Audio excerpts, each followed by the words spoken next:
Good morning. তোমরা সবাই কেমন আছো? আমি খুব ভালো আছি।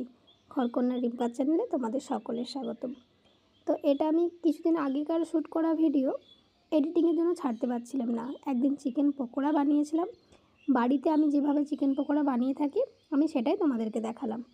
আমি চিকেন পকোড়ার মধ্যে কী কী নিয়েছি, কী কী ব্যবহার করেছি সবটাই তোমাদেরকে দেখাচ্ছি, তোমরা একটু দেখে নিও। তো আমি ওই চিকেনটার মধ্যে আদা রসুন বাটা, নুন, সয়া সস দিয়ে ভালো করে মাখিয়ে নিচ্ছি, আর গোলাপ জল যেটা আমি দেখালাম। তারপর এক এক করে পেঁয়াজ কুচি, বাঁধাকপিটা দিয়ে ওর সাথে ভালো করে মাখিয়ে নিচ্ছি, কারণ তাহলে বাঁধাকপিটা অনেকটা নরম হয়ে যাবে। তারপর ওর সাথে বেসন আর কর্নফ্লাওয়ার, তার মধ্যে মশলার মধ্যে লঙ্কা গুঁড়ো, হলুদ গুঁড়ো, জিরে ধনের একটু গুঁড়ো আর নুন সমস্ত কিছু দিয়ে আমি আবারও একটা শুকনো শুকনো বেটার বানিয়ে নেব। কারণ এটা আমি খুব জল জলে বানাবো না, জল জলে বানালে এটা থিকনেসটা অন্য রকম হয়ে যাবে। তো তোমরা দেখতে থাকো আমি কিভাবে বানাচ্ছি, আর সেইভাবেই এটা মাখবো আমি। তো তোমরা দেখতেই পাচ্ছ আমার এখানে মাখাটা মোটামুটি কমপ্লিট। তো আমি উপর থেকে একটু ধনেপাতা কুচি দিলাম, দিয়ে ওটাকে আবারও ভালো করে একটু মাখিয়ে নিচ্ছি। তো এটা আমি 1 থেকে 1.5 ঘন্টা আমি ফ্রিজে রেখে দেবো। তারপরে আমি ওটা বার করে কড়াই তেল দিয়ে গরম গরম ভেজে নেব। ভেজে নিয়ে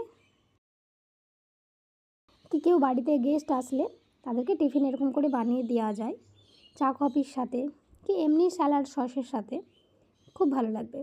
এবং হোমমেড জিনিসের স্বাদ যেমন আলাদা, তাদের কোয়ালিটিও আলাদা হয়। দোকানে তো আমরা অনেক রকম মশলা দিয়ে খাই, তো বাড়িতে বানিয়ে খেলে না আমাদের শরীর খারাপ করে আর না আমাদের কোনো অসুবিধা হয়। তো দেখো ওগুলো আমি ডুবো ডুবো তেলে দিয়ে লাল লাল করে ভেজে নিচ্ছি। হ্যাঁ, তোমাদের আরেকটা কথা বলি, আমি এখানে 2টো ডিম ব্যবহার করেছিলাম, সেটা আমার ক্যামেরার মধ্যে তোলাও হয়নি। ফ্লেম কিন্তু বাড়ানো যাবে না। তেলটা গরম করে নেওয়ার পর ফ্লেমটা একদম কমিয়ে দেবো। কমিয়ে দিয়ে এটা আমি লাল লাল করে ভেজে নেব।